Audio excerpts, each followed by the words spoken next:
sir আমাৰ ঘৰৰ ছোৱালী এজনীৰ চকুত চূণ সোমাইছে চকুৰ কি ক্ষতি হ'ব পাৰে আৰু কি মানে প্ৰাথমিক চিকিৎসা কৰিব লাগিব চাওক চকুত যদি চূণ সোমায় চূণটো অতি বিষাক্ত চকুৰ কাৰণে চূণ যদি সোমায় তেতিয়াহ'লে প্ৰাৰম্ভিকভাৱে ঘৰতে আমি চকুজুৰি যোনটো চকুত সোমাইছে এটাতে সোমাওক বা দুইটাতে সোমাওক ৰানিং টেপ ৱাটাৰৰ তলত লৈ যাব লাগে আৰু চকুজুৰিত ভালকৈ টেপ ৱাটাৰৰ তলত প্ৰায় 20 মিনিটৰ পৰা আধা ঘণ্টা সময় ভালকৈ ধুব লাগে যাতে চূণৰ প্ৰতিটো পাৰ্টিকল চকুৰ পৰা ওলাই যায় দুইটা চকুৰ পটা আমি মেলি ধৰি পেলাই ভালকৈ যদি চকুত পানী লাহে লাহে মাৰোঁ তেতিয়াহ'লে ভিতৰৰ চূণৰ পাৰ্টিকলবিলাক ওলাই যাব আৰু অলপ যিখিনি মানে চূণৰ গুণটো সদায় এলকালিটো চকুৰ কাৰণে খুব বেয়া গতিকে পানী দি ভালকৈ ধুলে সেইখিনি অলপ নিউট্ৰেলাইজ হৈ যাব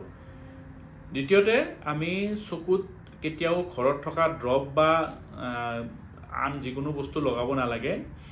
আমি যিমান পাৰি সোনকালে চকু চিকিৎসকক দেখুৱাব লাগে কাৰণ চূণৰ কাৰণে বহুতো মানুহৰ চকু অন্ধ হোৱা দেখা যায়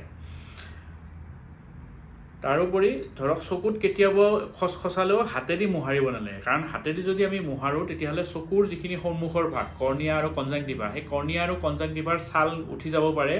আৰু তেতিয়া এই চূণৰ কাৰণে যিখিনি এফেক্ট হ'ব লগা আছিল সেইটো বেছি হৈ যাব পাৰে এতিয়া আহোঁ মানুহজনীয়ে যদি ঘৰত মানে চূণ পৰে তেতিয়াহ'লে তেওঁ ওচৰত থকা চকু চিকিৎসকৰ ওচৰলৈ যাব লাগে আৰু চকু চিকিৎসকে তেওঁ প্ৰাৰম্ভিক লক্ষণখিনি আমি চোৱাৰ পিছত আমি ট্ৰিটমেণ্ট আমি আৰম্ভ কৰিম তেওঁৰ ধৰক প্ৰথম অৱস্থাত আমি চকুৰ কৰ্ণিয়া আৰু কনজাংটিভা ভালকৈ আমি পৰীক্ষা কৰিম তাৰপিছত আমি ফৰ্নিক্স মানে ওপৰ আৰু তল পটাৰ মাজত যিখিনি এৰিয়া সেইখিনি ফৰ্নিক্স বুলি কয় তাতে কেতিয়াবা চূণৰ পাৰ্টিকল সোমাই থাকে গতিকে তেনেকুৱা পাৰ্টিকল আছেনে নাই আমি ভালকৈ চাম মানুহজনক ভালকৈ বিচনাত শুৱাই লৈ পেলাই আমি ৰিংগাৰ লেক্টেট বা যিকোনো চেলাইনেৰে আমি ভালকৈ চকুটো ৱাছ কৰিম বা ধুলে ভিতৰত যদি কিবা চূণৰ পাৰ্টিকল আছে তেতিয়াহ'লে সেইটো ওলাই যাব তাৰপিছত আমি তাক এণ্টিবায়'টিক ড্ৰপ দিম বা এণ্টিবায়'টিক ড্ৰপৰ লগতে মলমো দিম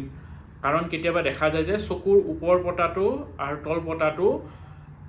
চূণ পৰাৰ ফলত মণিটোৰ লগ লাগি যাব পাৰে তাক আমি চিমলেফেৰন বা এংকাইলোব্লেফেৰন বুলি কওঁ সেইটো এটা খুব ভয়ানক কণ্ডিশ্যন কাৰণ সেনেকুৱা হ'লে চকুজুৰি মেলাত বহুত কষ্ট হয় আৰু মেলিব নোৱাৰিবও পাৰে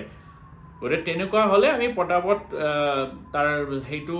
মলম দি পেলাই আমি ডেইলি আমি এইটো ফৰ্নিক্সটোত ভালকৈ মলম দি থাকিব লাগিব যাতে চকুৰ পটা দুটা কৰ্ণিয়াত লাগি নধৰে তাৰোপৰি চকুৰ কৰ্ণিয়াটো যদি ডেমেজ হৈছে তেতিয়াহ'লে আমি সেইটো কণ্ডিশ্যনৰ কাৰণে আমি বিভিন্ন ধৰণৰ চকুৰ ড্ৰপ দিব লাগিব আৰু যদি খুব চিৰিয়াছ হৈছে তেতিয়া ভৱিষ্যতলৈ আমি কৰ্ণিয়াৰ বেলেগ ট্ৰিটমেণ্টো লগা হ'ব পাৰে কিছুমান